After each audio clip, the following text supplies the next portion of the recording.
Discover the delicious potential of your Costco whole smoked turkey breast roast with this comprehensive guide to carving and serving. First, allow your Costco smoked turkey breast roast to rest for about 10-15 minutes after removing it from its packaging. This crucial step allows the juices to redistribute, ensuring a more tender and flavorful result. For carving, a sharp, serrated knife is essential. Begin by carefully slicing off the breast meat from the bone. Secure the turkey breast with a carving fork and make long, even slices against the grain of the meat, aiming for about a 1/4 inch thickness. Present your carved turkey slices elegantly on a platter, perhaps adorned with a sprig of rosemary or a sprinkle of fresh parsley for an appealing visual touch. The versatility of this roast extends beyond a simple presentation. Enjoy it in delicious turkey sandwiches, refreshing turkey salads, or incorporate shredded turkey into casseroles and soups. Shred some of the cooked turkey and toss it with barbecue sauce. Serve on slider buns for mini pulled turkey sandwiches, perfect for any occasion.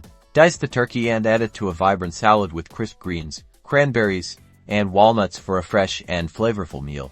Your Costco whole smoked turkey breast roast offers exceptional flavor and convenience, providing a versatile base for countless delicious meals.